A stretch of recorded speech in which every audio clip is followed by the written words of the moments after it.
Welcome into the CHGO Blackhawks Podcast. Hope you're having a nice Tuesday. I'm Jay Zawaski with Greg Boysen and Mario Tirabassi.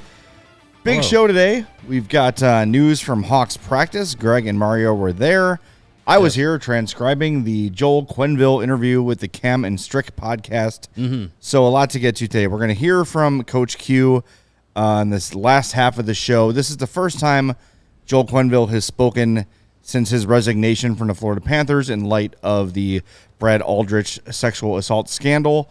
Bit of a trigger warning. There is nothing specifically said during the Quenneville interview, nothing descriptive, but sexual assault is discussed, so just know that going into it. Yeah. But that's going to be the second part of the show. First part of the show is going to be from practice today, so we're going to hear from Luke Richardson. We're going to talk, I know Lucas Reichel met the media fellas, so we're going to start there. Before we do, make sure you smash that like button for us. Make sure you are subscribed to our podcast video on YouTube and to our podcast on your favorite podcast app, Apple Podcasts, Spotify, wherever you listen. But leave us a 5-star review on Apple Podcasts or Spotify. That would be very, very helpful. So, fellas, the news from practice today, a couple things. Lucas Reichel on the top line with Philip Kurashev and Connor Bedard, and Nick Foligno out today and will miss the game Wednesday with a personal matter.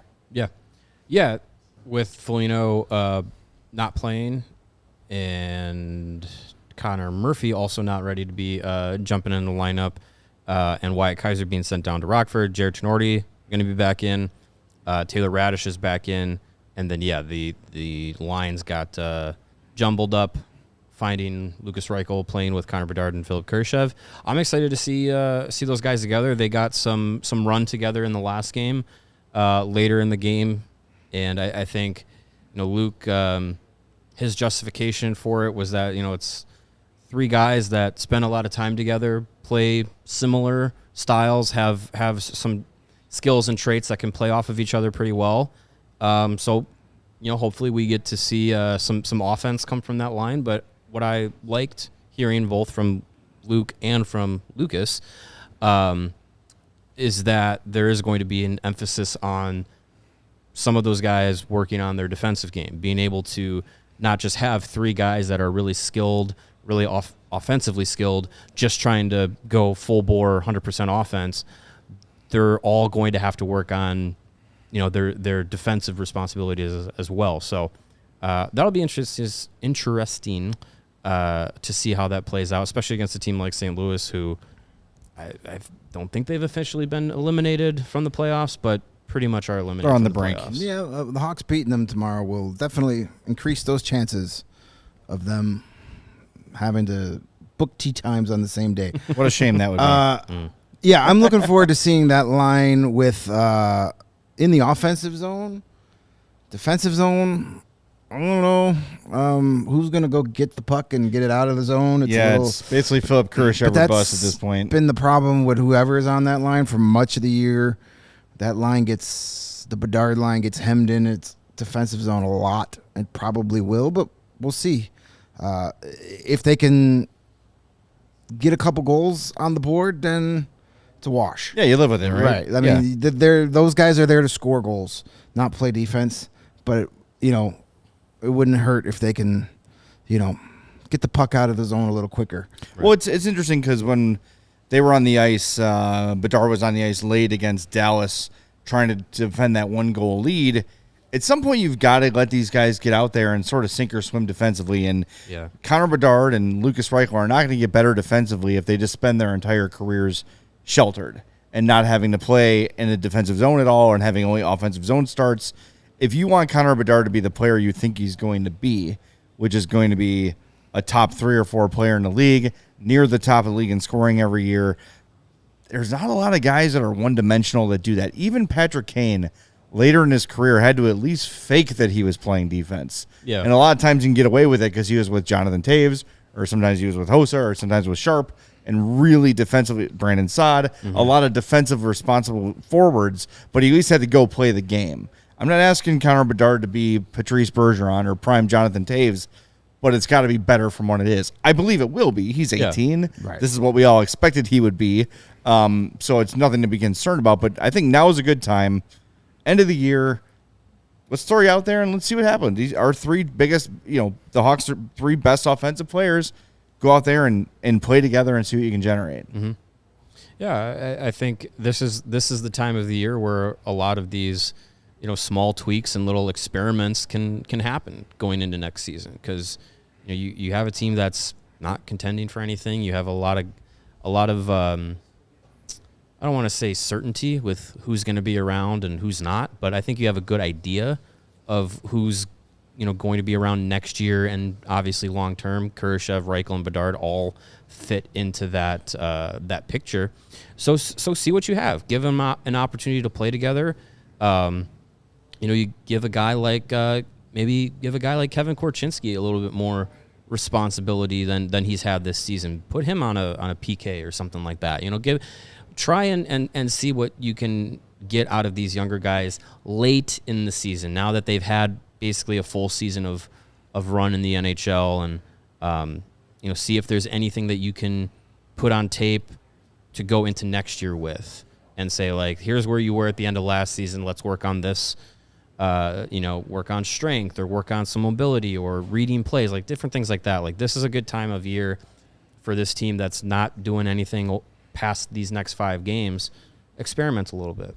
Yeah, there's nothing to lose giving guys greater responsibility defensively, or maybe some of the other guys you give greater responsibility offensively. There's nothing to lose, as you said.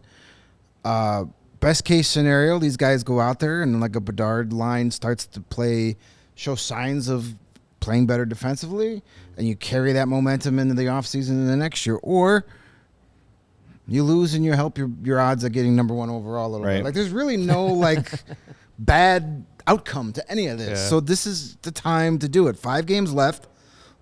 Let's get weird. Put some stuff out there, experiment, try it out.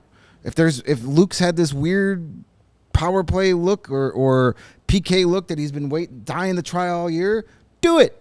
Like, put Connor Bedard on the PK. Yeah. Why the heck not? Put Bedard and Kurashev on a PK. I bet you he scores a shorthanded goal. Like, he could. I envision at some point Connor Bedard being a penalty killer years down the road. But because you don't think Connor Bedard hears all this nonsense about his plus minus and he can't defend? He does. Yeah. And he's going to say, I'll show you. Yeah. I've said it from day one that, his defensive game needs a lot of work. He's 18. Name me one 18-year-old on the planet that doesn't need work on his defensive game. He doesn't exist. But his work ethic and his desire to be the best hockey player possible. Yeah. Mm-hmm.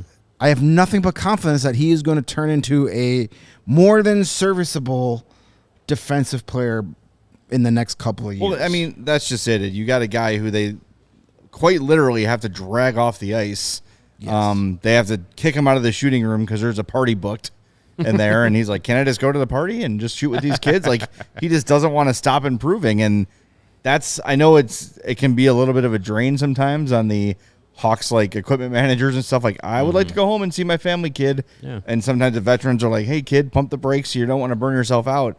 But all he wants to do is play hockey. So you have total faith that he's going to improve. And look, if you look from game 1 to now, and I think last time we talked to Nick Foligno, he sort of mentioned it, where he realizes, this is the first time in his career where he's not able to just do everything himself. Yeah. And he doesn't have to do everything himself.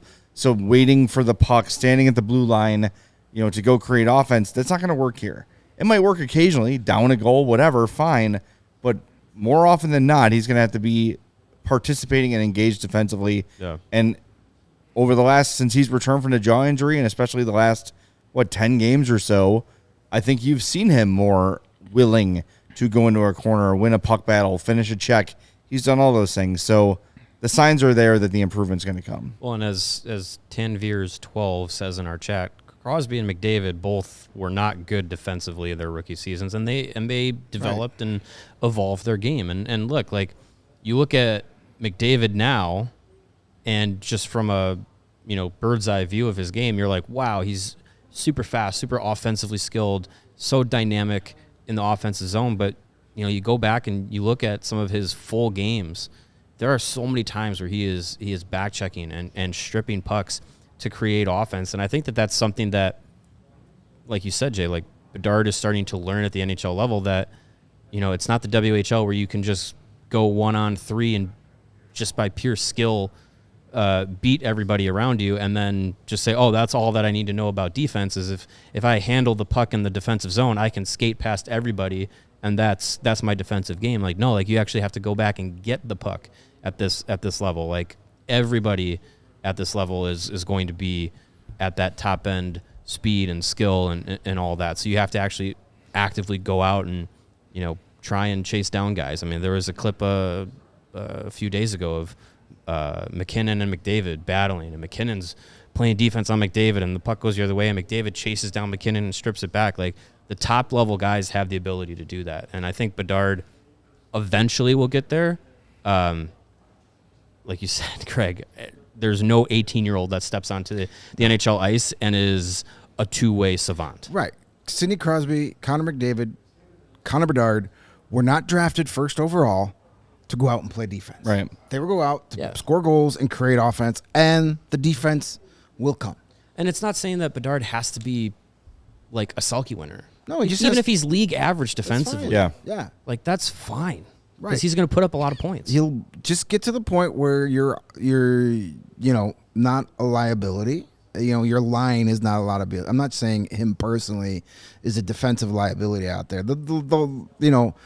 It's a team It's game. a team. It's a five guys effort. Not the burger, but the hockey team. God, I miss Five Guys. Yeah, hockey players. But it takes all five guys on the ice to be in the correct spot. Once one guy gets out of place, then it all falls apart because then you got to cover him. So you can't blame, his poor defensive metrics on just his play as a whole. Mm-hmm. It takes a lot of different factors to give up a goal in the National Hockey League. Yeah. Sometimes it's your fault. Sometimes it's not. He'll get better defensively. I am not worried about that at all. And a highly skilled team around him will eventually have someone who is like that defensive-minded forward that a lot of the Hawks teams of the past that were really great, like they all had those guys to pair with those top offensive players. And look, I mean, he's had his most success with Nick Foligno. It's not a coincidence. Yeah. You got a guy out there who can win a puck and take it and go the other way. And all right, let's talk about Nick Foligno next. Then we'll hear from Luke Richardson. Then we'll move on to the Joel Quenneville stuff, second half of the show. Sure. But we got a new sponsor to welcome. We do. We have a new sponsor, and their name is Lucy Nicotine. Hey, are you looking for an alternative to your nicotine routine? Well, make space for Lucy Nicotine. It is made for your routine and delivered straight to your door. 100% nicotine, always tobacco free, and you have different forms of Lucy to choose from: pouches, breakers, or gum, and a ton of different strengths to choose from as well. You can go as low as 2 milligrams, as high as 12 milligrams for those more regular users.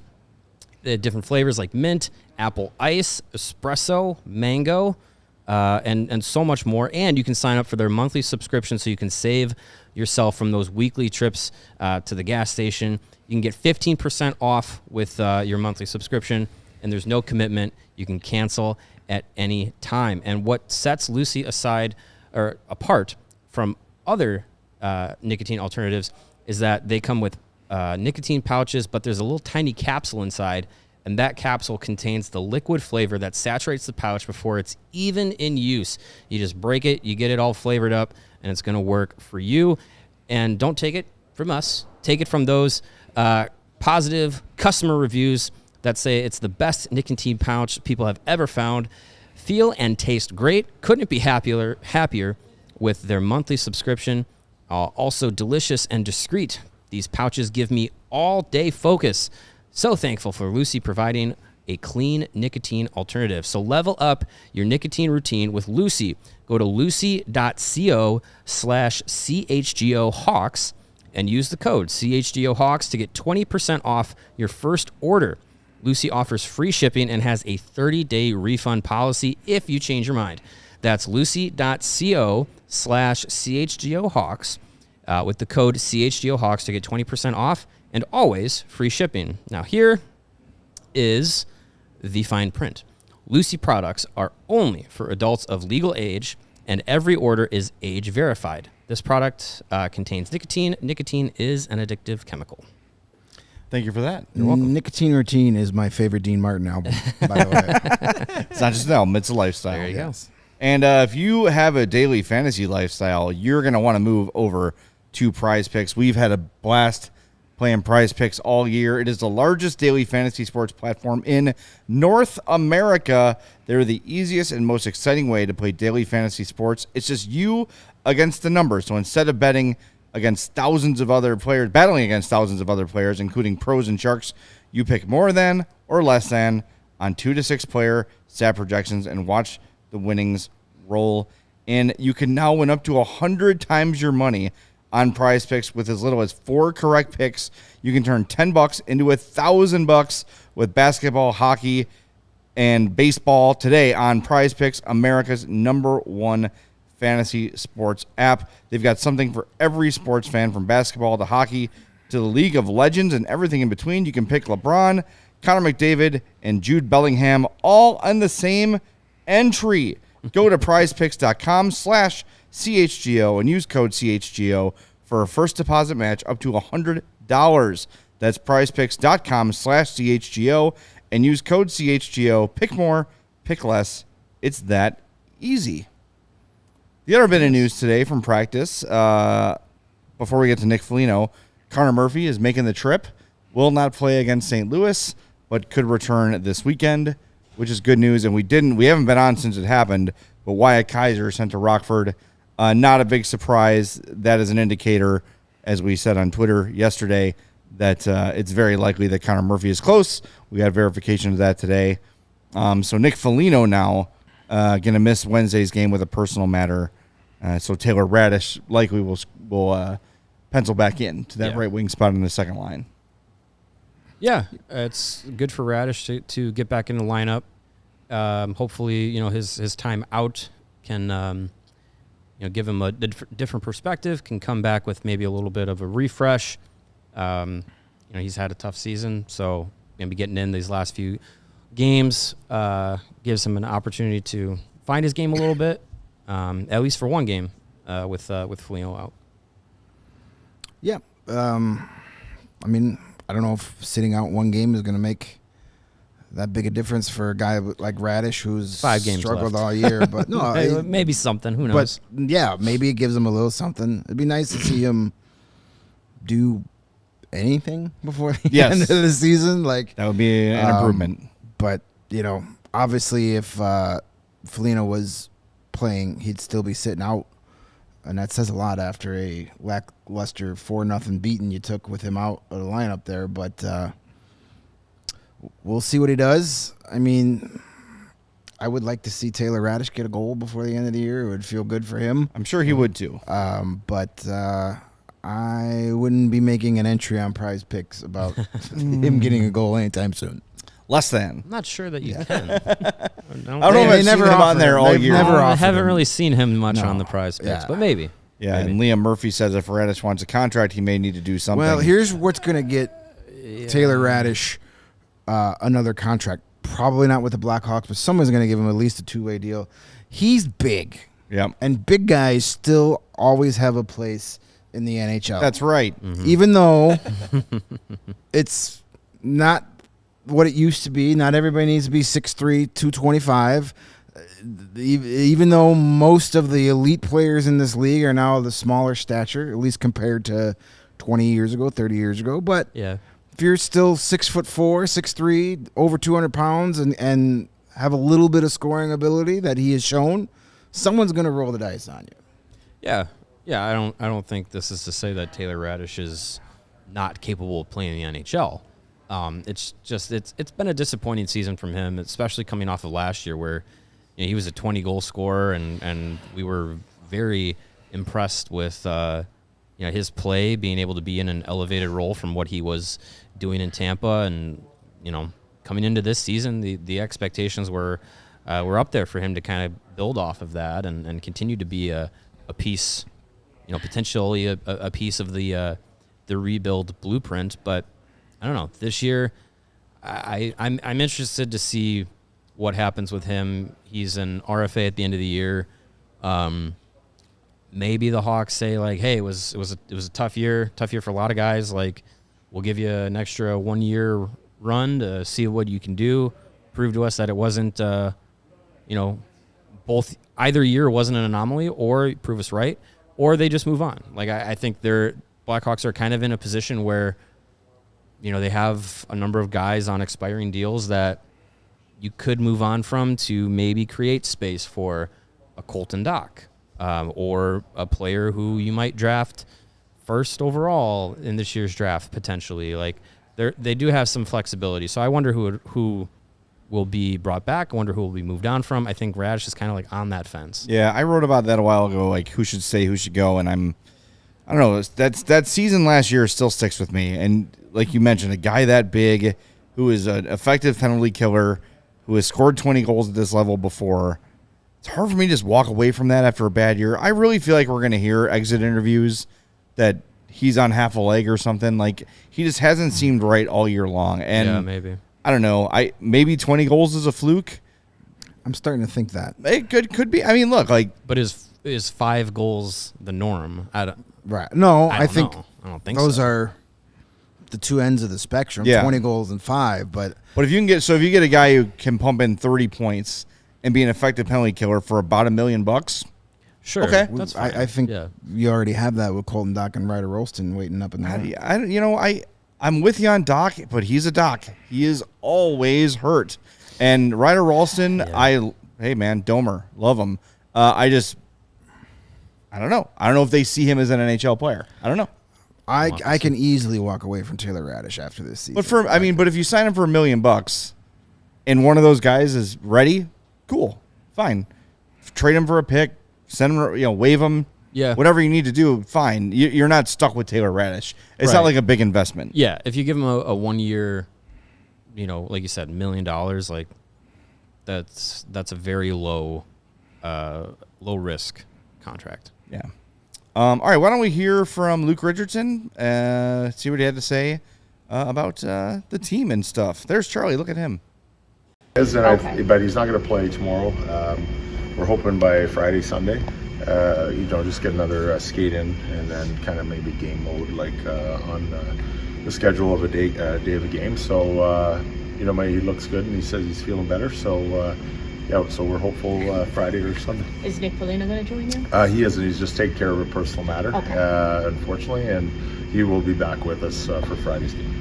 Kaiser going to Rockford, I'm guessing that's just more to get him. Yeah, and the message after the game, Kyle and I spoke to him, and he played excellent, and he did what we wanted him to do down there, and continuing that up here, and played great, and he just getting back in the groove down there. The team's going well, and get ready for the playoffs and have strong playoffs, and he was pumped. I think he was excited. He realized, he had some success with rebuilding his game and playing with confidence back up here, and now that's going to give him a whole bunch of confidence going back down there for the playoffs, and he said he wanted to win down there, so that's a great attitude, and that'll just help him for next year.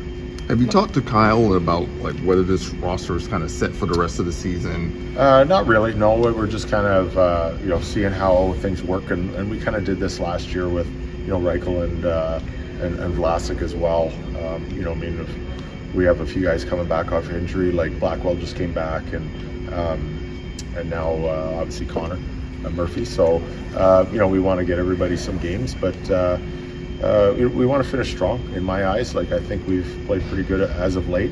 We just didn't have it on Sunday. We were just maybe a little fatigued, and and it just wasn't going. It was one of those games that you get 4 or 5 of those a year that just doesn't go your way, and you get frustrated, and then it goes against you. But I thought we really battled hard on Saturday against a really strong team, and we want to finish strong. We got 5 games left, and I'm looking to win them all. But that might not happen, obviously. But we want to make sure that we're competitive in those games. Most of us won't see you tomorrow, so how's the lineup looking? I think Peter's going to start, and we'll have Tinner go back in for Kaiser, and Radish will go back in as Nick's out. What's the thinking with Lucas Reichel moving up to Bedard's line?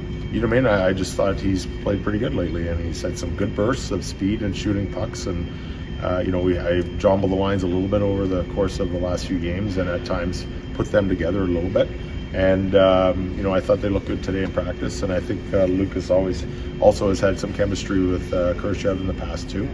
So just put some 3 young guys that hang out together and spend a lot of time talking together, and hopefully that can translate a little bit into something on the ice. They look like they were shooting the pucks and flying around today, so we want to make sure they feel like that tomorrow in the game, and hopefully we can see something there. Reichel's laid a few bigger hits the last few games. Is that just a reflection of his confidence? Yeah, and I think just more determined to keep pucks and get pucks, and even today in practice stole a few pucks. I think he's just feeling more confident in his game as well, and sometimes that shows in the physical battles, not just goals and assists, and I think that's a good thing for him to have second effort battles, just like on that goal by Double A the other day that he created. We need more of that from him, and he needs more of that from himself, because that'll allow him to have the puck more, and I think that's advantageous to him and our team. With that increase in his defensive game, is that kind of a challenge responsibly for him on that top line, where he has to be kind of the guy that goes against the puck more? Yeah, him and all 3 of them, really. I thought I liked them in the forecheck drill today at the end of practice, and they realize that if they're in there and they're hard before the D could turn around and make a play, that's the time to strip pucks and with their speed get away from people and make things work. So Reichs has got just as much responsibility as the other 2. It depends who's in first and who's the high forward. And, I think at times all 3 of them will probably have that role in both ends of the rink. Now that Bedard is playing with Reichel and Khrushchev, that means he got to learn German now? He might. I've heard them speak together a little bit, so he might have to learn a few, at least swear words, if he's not happy. Well, what have you seen from Anthony these few weeks that he's been back? Good. He's been good. He's been really much the same as last year. I think he likes playing center. I think he looks good there. He's been very responsible in his own zone. And, obviously hasn't had a whole lot of luck around the net, but he's had some good chances. And just to use that speed and that shot of his, like, he's got a good shot. I think he likes to pass a little bit too much and be a good line mate, but sometimes a good line mate is getting a plus for your buddy by shooting the puck. So, he's got a good attitude. He's lively, he's fun. The guys like him, so it's good to have him back in the room. Long term, is Bedard a wing or center in your eyes? I don't know, and I don't even know if it really matters where he starts on the drop of the puck, like whether he gets thrown out of the face-off, he's a centerman and he's on the wing, or let's say he's the 3rd guy back in the zone and he's in the slot. A lot of times pucks come to him there, and he's had good breakouts from that. I'm really, I'm not a guy that, for guys that are creative like that, I think they got to have a little bit of freedom to know when they have the puck, we like the puck here to skate through the middle, because they can distribute the puck both ways or keep it. And, he's not that crash and bang winger, that big power guy that goes up and down, that's 220 and 4 checks, and we don't want him dumping the puck in all the time either.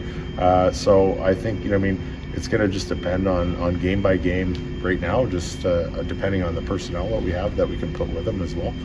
And so to me, putting Khrushchev and Reichel, I think it's more suitable for him to be in the middle. But if there's games that we put him back with Dickey, I think Dickey's a strong centerman and plays down low a lot anyway, so why not put him on wing? Is the wing almost a better spot for a creative person because you don't have the responsibilities that the centermen do in some instances? Not really, because there's times in a game a winger's got to be the first guy back because he's F3 and he's down low. So that's what I mean by I think you have to be able to understand the game in all three positions, that on different sides of the ice. If you're on your offside, I think Connor's and some of our wingers feel more comfortable in the D zone on their offside. They get the puck they can turn in on their forehand and make a a seam play, a stronger play. Some guys don't like it. So you have to kind of feel them out, have some discussion with them, and see where they're comfortable as well. So no matter what happens with him, I mean, him playing these different spots is going to help him long term, like you said, knowing all three of those. Absolutely. Yeah. I think he'll get to know the game, and he's going to be in those three spots anyways,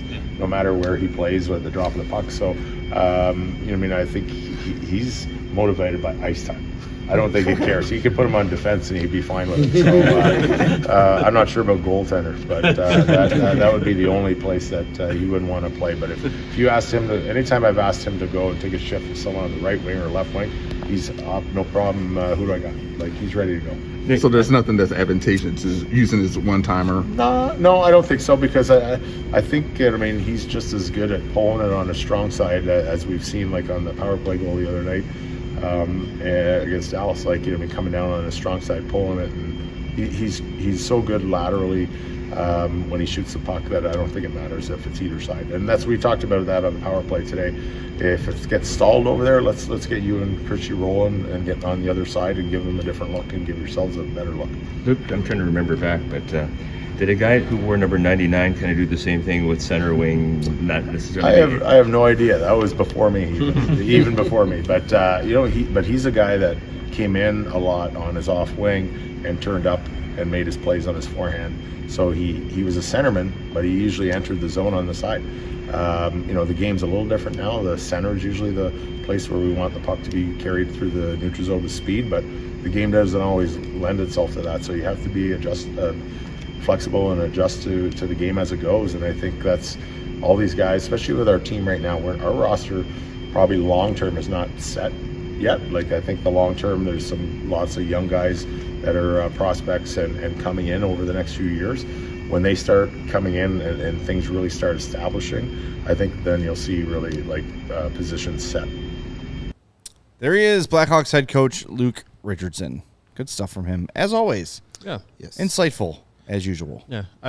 The back and forth about Bedard, wing, center, does it really matter in the long run, I think is interesting, because we've seen him play strictly center and start face-offs at the wing with either Kurashev or Foligno taking the draws. We've seen him be in the lineup as a wing with Jason Dickinson being the center. And I think we've seen pretty much similar results in all those situations. And I think the necessity for him strictly being a center or strictly being a wing, when you have a guy that is as skilled as he is, sometimes it doesn't really matter long term. And I think one thing that I think is starting to happen with the game of hockey in general is that, strictly being a center, unless you're one of those top tier guys, like a McDavid or Alexander Barkov, or these guys that are number one centers unquestionably, the forward position can be fluid. Guys on the right can play on the left and play down the middle, and vice versa. It's all interchangeably. So I think when you get to that point, unless Bedard becomes the number one center who can play a full 200-foot game and put up, 40, 50 goals or whatever like that, where he lines up really won't matter, because his talent will outmatch any specific responsibilities. Yeah, and look, they got to make room for Celebrini. Sure. He seems more like a number one center. They got to know it's Rick for him again this year. They probably got word already. I don't know. Somebody with 9 followers on Twitter told me that Celebrini is a winger in the NHL. Tom Bunch-numbers? Yeah, he's never going to be a center. Tom Bunch-numbers is renowned. Too, so he was serious. Wow. Yeah. Tom Bunch-numbers. Somebody watched one YouTube video of him and declared he cannot be a center. This guy, let me tell you, I've been watching hockey since 1964. I remember the old barn. That guy might actually be in the chat today. He might be. He might be in the chat. All right, we're going to take a break. When we come back, you're going to hear from former Blackhawks head coach Joel Quenneville. So that's a thing that's happening. We figured it was newsworthy, and we wanted to share it with you and draw your own conclusions. We'll offer ours a little bit too, but that's coming up next. But first, game time.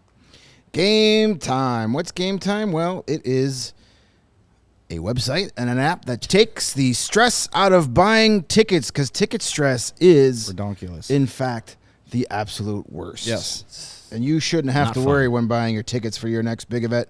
Game Time is the fast and easy way to buy tickets for all your sports, music, comedy, and theater events near you in case you want a little culture in your life. With killer last-minute deals, all-in prices, views from your seat, and their best price guarantee, Game Time takes the guesswork out of buying tickets. There are just two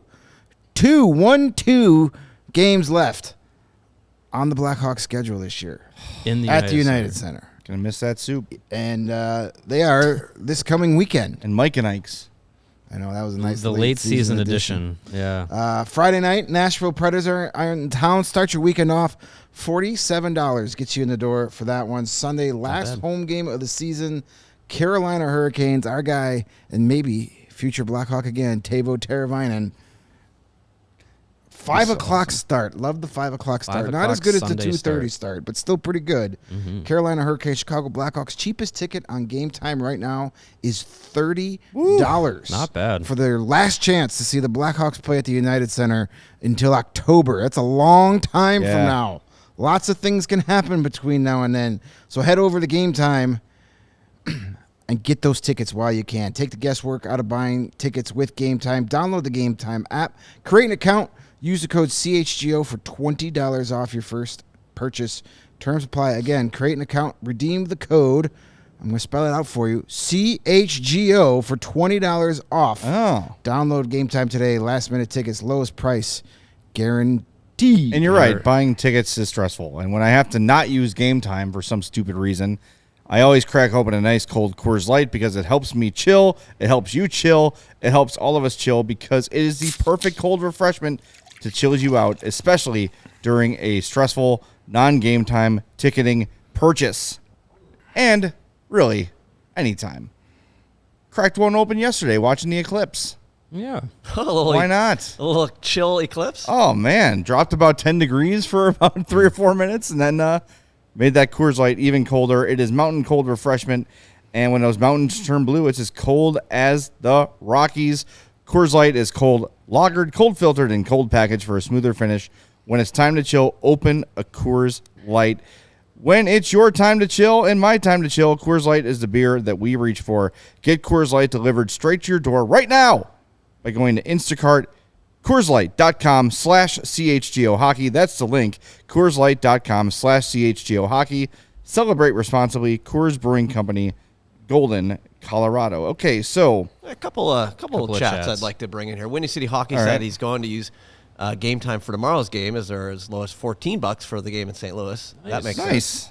And then Lord Hosa says that he's going to be about 5 rows off the ice tomorrow, close enough to throw a CHGO hat for Bedard's first hat trick. Wow. Beautiful. All right. Friggin' go. And when that happens, make sure you go back and replace go back to the CHGO locker because we've got hats. And if you're a diehard, you get 20% off your replacement hat. Mm-hmm. That's right. You do. Even if you don't throw one, just get a new one. If you're not a diehard, sign up to be a diehard. We'll send you a replacement for free. That's right. True. See? That is true. We got you covered. Look at us. Look at us doing Your stuff. hat trick hats. Helping the people. I am here. Yes. All right, so former Hawks coach Joel Quenneville spoke for the first time since resigning as head coach of the Florida Panthers. He was on the Cam and Strick podcast with Cam Janssens and Andy Strickland. Is a St. Louis-based podcast. A couple little things I wanted to mention before we play the comments. There's a couple things that were reiterated several times by Quenneville. We're not obviously going to play the whole thing. The link to the whole interview is in the description of this podcast, so when we're done, if you're interested, go watch the whole thing, draw your own conclusions, do all that stuff. But many, many times Quenneville said the first he heard of a sexual assault specifically was flying to New York to meet with Gary Bettman after his last game as Panthers head coach. What he was told, and you'll hear it in the comments, in those meetings during the San Jose series and after the San Jose series, was Aldrich was hanging around with players, sending inappropriate texts, and making guys feel uncomfortable. They didn't want him around. That was what Quenneville claims was his extent of the situation until he read the Jenner and Block report. He did say he thinks he deserves a chance to come back, says he's been doing a lot of work to get there, and also said that the quote-unquote letter of recommendation was basically a generic HR form. Q said he used, quote, generic lines for all coaches, basically saying they did their job. So at the end of every year, There's a performance review. Obviously, you win the Stanley Cup. You think your coaches did a good job. So you say, job well done, Mike Kitchen. Job well done, Mike Haviland. It was John Torchetti at that time was the other coach. Jimmy Compound. It was Torch. In 2010 was Haviland and Torch. Right? Yeah. So it's a job well done. Boom, submit the paperwork, and it's just more of a technicality than anything. That's how he laid it out. Yep. Just for context. Okay, so the first cut we have here is Quenneville talking to Andy Strickland, describing reading the details on that plane ride to New York to meet with Gary Bettman ahead of his resignation. The day before that last game I coached, Kyle come out and said that he had been assaulted, and it was where I read the details was on the plane up to New York that day, and I'm sitting there reading it, and I'm sitting there, and it was the first time I heard anything about it, and it was very sick. It made me sick to my stomach when I read how our video coach assaulted one of the players, and then I was equally more disturbed when I read that he used the power of the coaching office to influence the player. So there it is, reiterating what I just said. Quenneville says the first time he had any detail of a sexual assault came on that plane ride, reading the Jenner and Block report. He also said that he didn't think he was going to miss a single game. Mm-hmm. He said he was sort of surprised by how things went after reading that report and meeting with Gary Bettman. He was a little bit surprised that, the resignation seemed to be a mutual, why don't we agree that you should resign kind of a thing. Yeah. Kind of similar to He Who Shall Not Be Named, where wasn't officially fired, but it's in the best interest of moving forward that we don't move forward with you. And that was told to them that was going to be the decision being made. So, yeah. Next question here from Andy Strickland. The question's in there, but he asks, who let Kyle Beach down? Who let Kyle Beach down, you think? I'm not blaming anybody. I blame myself for some things I could have and should have done differently. What should you have done differently? Well, I think that giving a little background to what when I first went into the meeting after the game, it's shortly after, and I found out in a short amount of time that what happened. They asked me, did I know anything about our video coach hanging around the Rockford players, and I didn't know anything about it. And then they told me that he was hanging around the Rockford players. He was socializing. They were going out to bars, and he might have sent an inappropriate text or two, and that he was bugging them. And that was that's all I knew. I didn't put it all together that it resembled sexual abuse or sexual assault, and by not asking more questions, and I take ownership on that. I think that had I known more, I think I would have handled it completely different. So sexual assault, that wasn't discussed in the meeting? They weren't saying, hey, this player has come forward and he's made an allegation of being sexual assaulted by your video coach? No. So there you go. There's Quenneville stating what he claims he knew and didn't know at the time. And I think that sets up nicely into the next couple here. In this one, he goes out of his way. He's not asked about it. He goes out of his way to sort of describe the way things functioned under John McDonough during his time with the Blackhawks.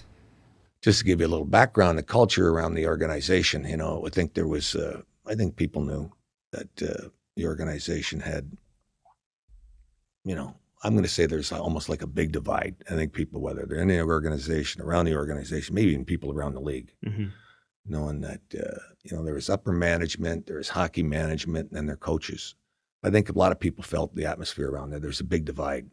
And for whatever the reasons were, I think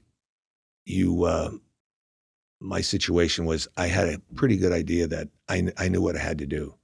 I knew what my job was, and that was to stay in my own lane and do my job as a coach. And I think that what I had heard in that meeting didn't qualify. And knowing that had I known a different thing, I knew that my lane, I know when it would have been time to cross it. But these guys, and I'm not blaming anybody, but I mean, the upper management, I had a name for them. I called them the firm, not in a derogatory way at all, but just the way they did business. It was just a matter of fact, a legal, business-like law firm, and that's basically what it was. Where you knew your job, you knew your job description, you knew your role, you knew to stay in your lane, and you knew who the boss or the bosses were. So to me, that is Q basically saying that he was under the assumption that John McDonough would handle things, and was, I guess, it's just assumed when Brad Aldrich was gone that things had been handled. Yeah, that's kind of how he lays it out, either before or after that question. I forget which sequence it was in, but he kind of laid it out that when Aldrich was leaving the team, it wasn't no other details were divulged why. It was just that he was leaving the team. And yeah, it really feels like Quenneville is there. He is saying, like, I was responsible for coaching the team, and the people ahead of me didn't lay any other responsibility upon me other than coaching the team, and anything outside of coaching the team was not my responsibility. So that's what I took away from that. Well, let's just get through the cuts, and we'll share our own thoughts on the other side of it. He's also asked, like, why isn't or wasn't John McDonough held a little more responsible here? What about John McDonough, the president? I feel like his name hasn't gotten as much attention, certainly as yours or Stan's. Does he deserve greater responsibility, at least from a public standpoint, than maybe he's been given? I'm not blaming or expanding who to blame or how much to blame, but I think as the head of the organization, I think that he was in charge. Did you think he would take care of it? I would expect that somebody around there, the upper management, was taking care of it. And eventually he did, I assume, right? 3 weeks later, but it wasn't done right away. But he was the one who presented it to HR, correct? I am assuming that. I don't know the steps that were taken. Did John ever follow back up with you about this whole situation? Never. Even after Brad was fired? No. He didn't call you and say, hey, we fired phone Brad? Call, and I'm not sure exactly who it was that called me, but that was that's the outside of that, and that meeting was basically the discussion on our video coach. All right, so there's a little more blame thrown John McDonough's way, and before we get to our thoughts on this, let's just play the last one here. Q was asked, in hindsight, if this was to happen, if you were still coaching and this was to happen now, what would you do? If the same situation were to take place today, what would you do? What would Joel Quenneville do? Well, first off, I would, if I knew everything would happen, I would follow the routine of reporting it immediately. I would have asked more questions in that meeting. I would have made sure that, and had I known what happened then, what I know now, what happened then, I would have had no problem getting rid of the video coach. All right, so there's a lot to unpack here, and I do, again, encourage everyone to go consume the entire thing. We obviously weren't going to play the entire, Cam Strick podcast episode. That wouldn't be fair to them. Right. I will say that Andy Strickland did a really nice job of asking all the questions that need to be asked. He did not softball Q. He asked follow-up questions when they were necessary. And one thing I want to make sure that comes through, if you don't go listen to the whole thing, there were 5 or 6 times where Quenneville said, I should have done more, I should have done more, I should have done more. He reiterated that many, many times. So here's what I'll say. I will, knowing how the McDonough organization, it's almost like a crime family, how they worked. Yeah. It is not out of the realm of possibility that what Joel said he knew is true. Yeah. However, to not investigate more and say I was staying in my lane, that's your coach. Yeah. It's not a sales executive. It's not a PR guy. It's not one of John McDonough's lackeys. It is a coach that reports to you. Yep. So as soon as you get that report, I don't care if it's the overtime of Game 7 of the Stanley Cup Final, you need to find out more. And you need to say, wait a minute, he's sending text. What does that mean? Trust me, sexting was around in 2010. Just took a little longer to get those SMS texts through. But it was a thing. People knew about it. The Hawks had just had a scandal involving pictures with the limo scandal with John Madden and Patrick Kane. That had just happened, right? So that's not a new thing. Q should have dug more, and I will give him credit. He is pointing the thumb at himself for most of this. And you can be cynical, and I am about this, that he's just trying to get his ass back in the game. Yeah. But he did say I should have done more. In hindsight, I would have done more, but I don't buy that. Oh, no. This was John McDonough's deal. I stayed in my lane as I should have and let them handle it. Agree. McDonough should have handled it. But Q, as a coach and the leader of those coaches, had a responsibility to do more and investigate more. Yeah, absolutely. Yeah, the one thing I will go and agree with Q here is that, yes, John McDonough needs more. I've been saying that for years, that John McDonough needs more blame for this. Yeah, it stopped with him. Magically disappeared. It stopped with him. Yep. Everybody kept pushing it up, and then it got to his desk, and it just stopped right there. That's why when Rocky Wirtz says he didn't know, I tend to believe that. Because John McDonough told Rocky what he needed to know. He's on the McDonough's on the record is saying, I tell Rocky what he needs to know. Right. He's on the record saying that. So I'll agree with that. The rest of this, Q can stick it in his ass. Yeah. I'm tired of talking about him and this whole thing. I know we have to, peek behind the curtain. We were talking about this morning. I was like, I don't want to give Joel Quenneville any of our airtime anymore, but, it's our responsibility as a Blackhawks news podcast to talk about these things when they come out. Fine. This is a man that is trying to make right so he can coach again. Yeah. That's clear as day. That is what he's trying to do here.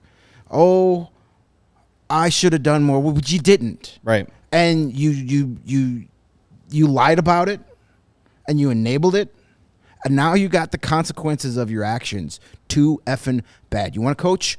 Go to Russia. I'm sure the KHL will take you. You have lost the privilege to coach in the NHL. It's not a right. It is a privilege.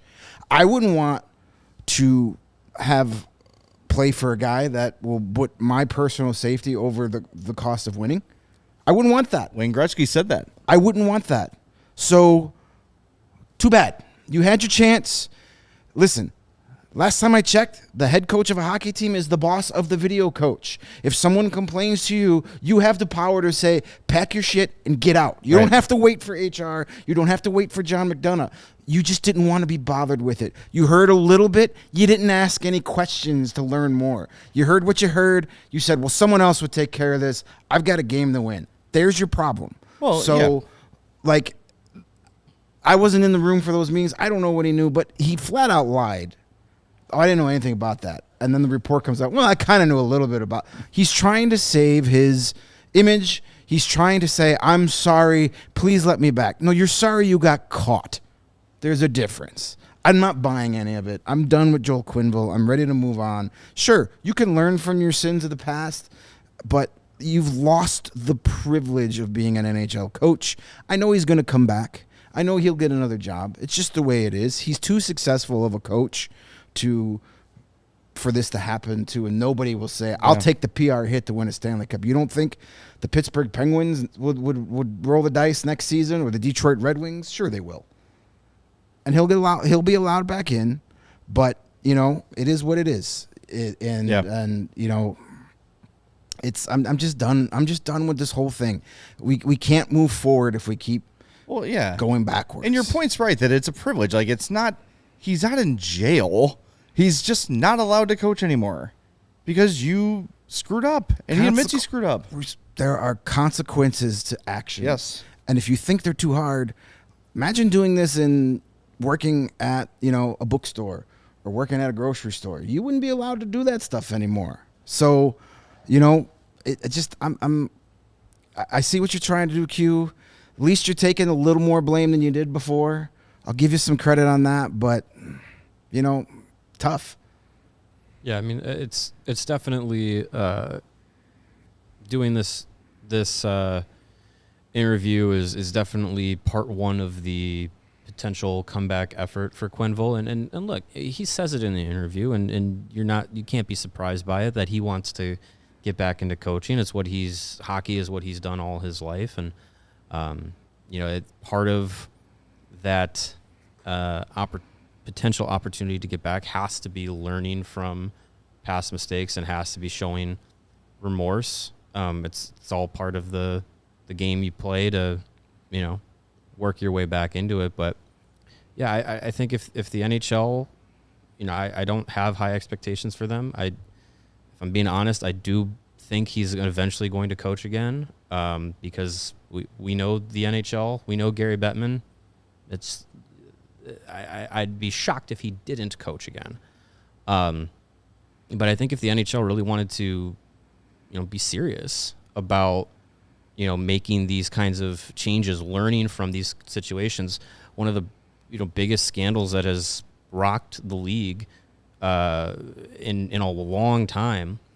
If you want to be serious about it, you want to learn about it, then a guy like Quenneville and he who shall not be named shouldn't be allowed back. The example should be set, or the precedent should be set that, like, if these guys, and McDonough as well, should not be allowed to be in any kinds of roles in the league, because if you're setting that precedent that says if these people in these situations fail at these magnitudes, you don't get to come back from that in the same realm. But I mean, this, again, as cynical as it sounds, like, this is the NHL. Like, I would be shocked if Quenneville's not back. But I think I think moving forward and seeing how the organization is trying to learn from this, they've moved on from all the people that were involved in that.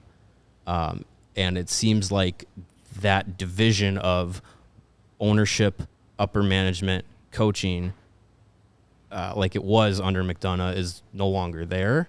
I think that the fluidity of the hierarchy of the organization is a lot different. I think that is by design to help make sure that situations like this cannot happen again. So as much as this situation has been horrible for all parties involved, especially first and foremost Kyle Beach,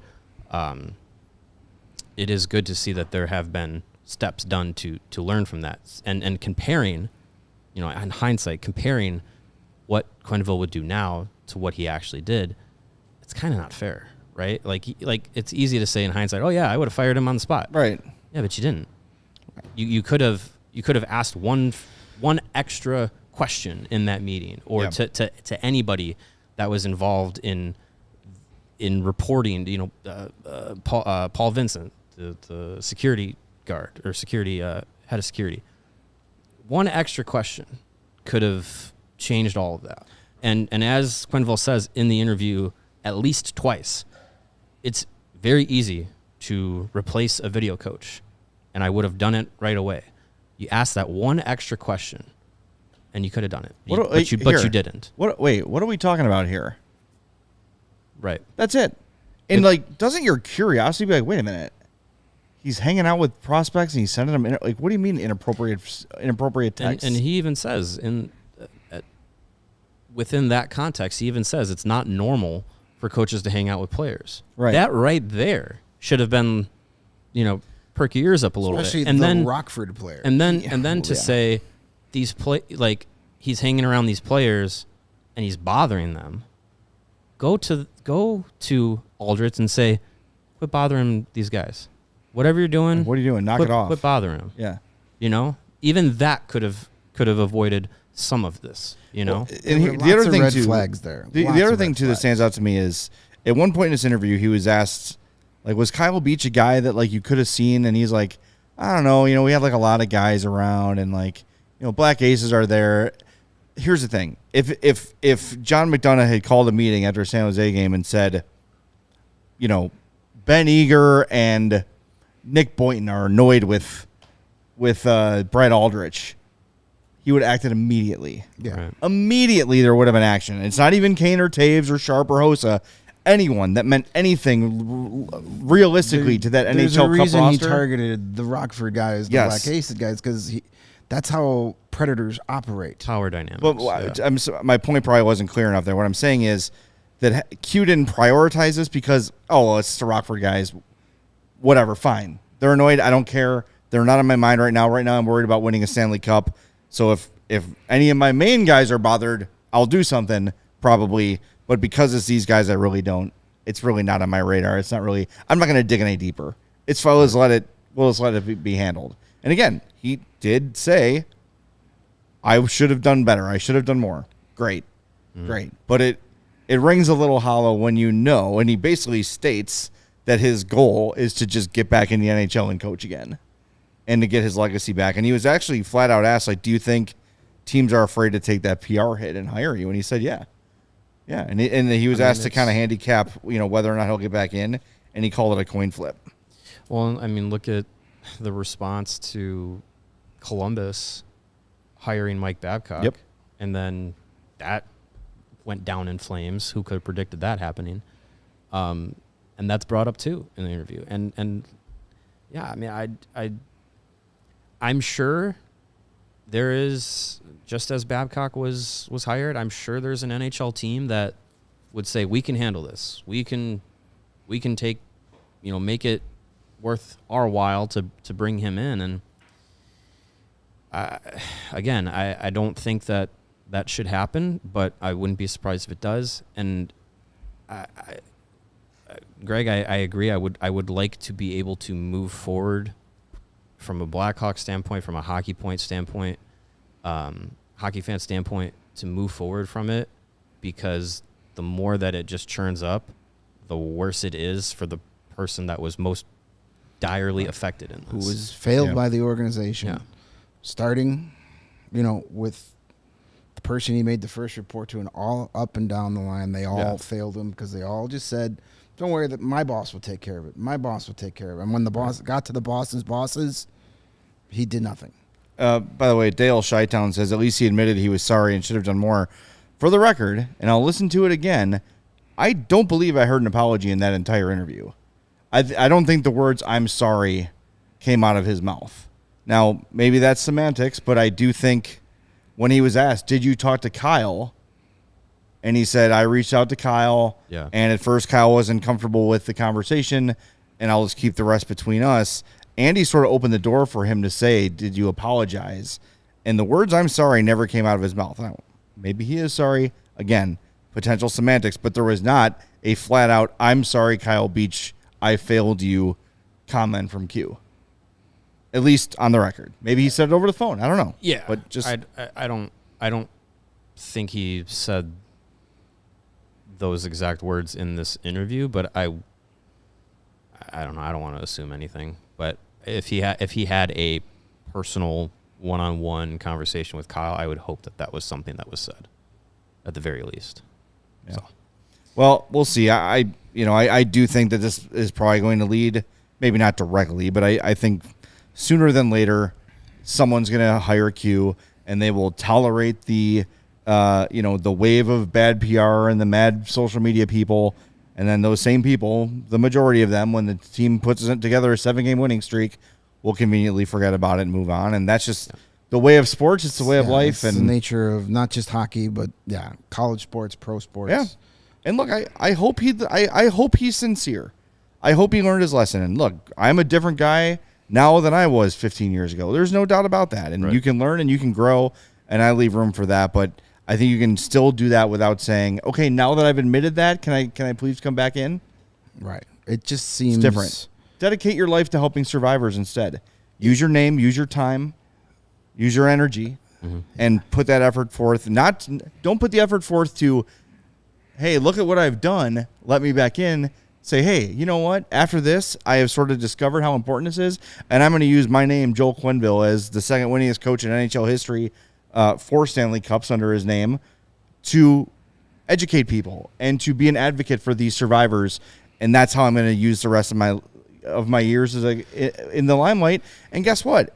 If he does that for the next 15 years of his life and that Hall of Fame vote comes around, I'll bet it's a little more likely that he gets that consideration and it becomes a really nice redemption story. Yeah, I would. My thing is, like, are you saying you should have done more and you learned your lesson because you want to coach again or because you actually mean it? Right. Or is it both? I don't know. I just don't buy that it's any other motive than I want to coach again. Like, teams have been interested in him. Like, I would even be surprised if we see him in a studio role for a Stanley Cup playoff game. Let the PR tour continue. Let the remodeling tour, The thing is, with most, these types of events, most of the types of these bad PR, people eventually move on and forget. Like, most people already have. Most people have already moved on. Most Blackhawk fans have moved on. There's reasons to be excited, about the future of this organization. The organization itself has shown that it is not going to allow something like this to happen again. Yep. Numerous times. So, it just, I wish it wasn't because he wants to coach again. Yeah, and your point's right. And I was, and I admitted so in hindsight, like I was a little maybe too critical of the Hawks about the way they handled the Corey Perry thing because of the rumors that happened because of it. But report given, player removed, investigation done, player launched. Yeah, they went about it the right way. They heard something happened. They immediately took action. Yes, there was an unfortunate side story that happened because of some clowns on social media that the Hawks had really nothing to do with.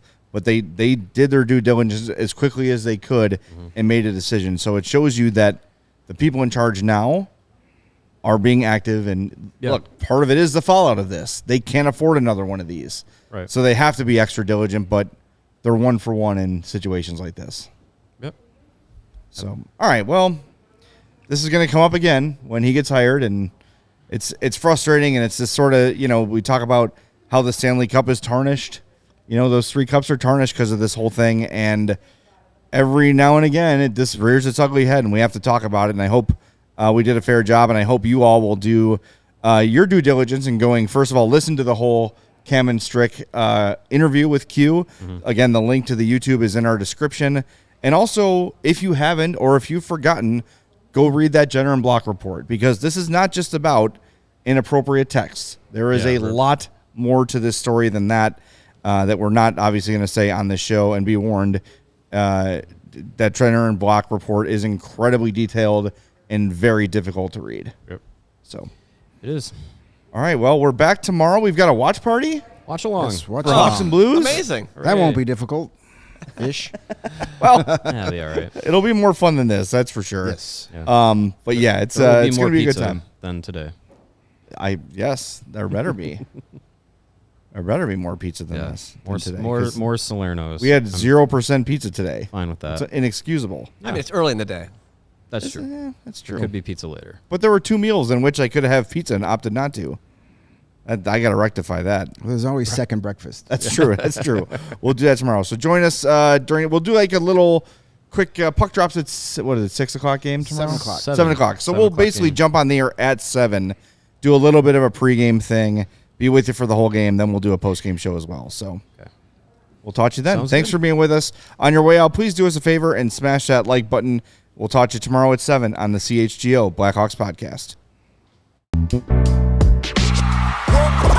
We all silly like the mayor.